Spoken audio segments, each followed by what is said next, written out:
As you're all very much aware, we've shifted into a more unpredictable, more volatile, and more uncertain economic and financial market cycle.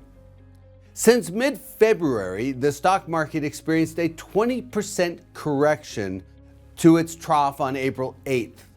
It has since partially recovered, but the VIX is still elevated, suggesting continued volatility. At the same time, the bond market is also behaving abnormally.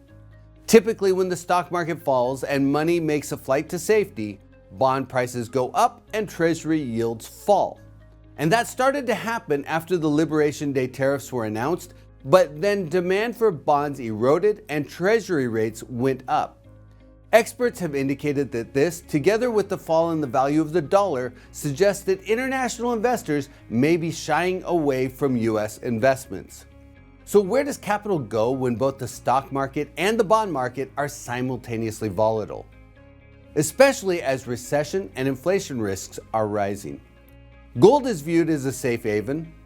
Since April 7th, the price of gold has climbed by more than 11%. Others are saying crypto is the place to be. Since April 7th, Bitcoin has gone up by about 10%. And then there's the other hard asset. Traditionally, during times of volatility and uncertainty, hard assets like commercial real estate have been viewed as a good investment option. But each type of investor will likely behave differently this cycle. Over the last 15 years, direct international investment has comprised about 11% of the total buyer activity on average. In the current climate, assuming experts are correct and international investment in the U.S. is tapering, fewer foreign investors may be at the table to acquire U.S. commercial real estate. Historically, REITs have made up about 13% of the buyer pool, but their activity often aligns with their stock valuations, and REIT stock prices have been impacted by the recent stock market volatility. The next biggest investor in real estate is institutional capital, which has made up about 26% of the buyer pool on average. But two things will likely hold back institutional investment activity in the current climate. First, they tend to be cautious during times of volatility.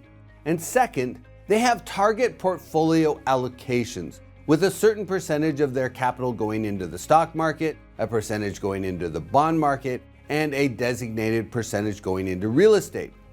But when portions of their portfolio gain or lose value, they typically rebalance the assets to move back to their targets. We've seen this before when the financial markets fell. The loss of value in the stock and bond portions of the portfolios could force some institutions to rebalance the composition of their assets, pushing them to sell some commercial real estate to get the percentages back into alignment. Now, most institutions probably aren't at that point today. More likely, they're taking a wait and see approach. But if the current climate of uncertainty and financial market volatility leads to a sustained weakening of the stock and bond markets, some institutions may rebalance their portfolios. Then there's the last group of investors, the private investors, which have historically made up about 46% of the buyer pool. This group tends to behave very differently than institutions. During times of uncertainty, private investors make up a larger portion of the buyer pool. In 2020 and 2021, during the pandemic, private investors made up 52% of the commercial real estate buyer activity. That figure climbed to 59% in 2022 and 61% in 2023 as interest rates rose. Even when you look at the more institutional segment of the market, sales over $20 million, private investors made up 51% of the buyers in 2022 compared to the institutional share of 31% that year. Interestingly, I was looking at the average private investor commercial real estate deal price as reported by Real Capital Analytics. Overall, the average private investor deal over the last 5 years has been about $12 million. For retail, it's lower, about $8 million, because private investors buy so many single-tenant retail properties which tend to trade at a lower price. The average private investor deal price for industrial properties is about $8.7 million, and for office properties, it's about $11 million. But for apartment properties, the average private investor deal is about $19 million. I suspect that average has been driven up over the last several years by syndicators and private equity funds. So in a climate of uncertainty and financial market volatility like we currently face, I suspect private investors will be the most active buyers in the market. Of course, commercial real estate will undoubtedly face challenges in the coming year, especially if there's a recession.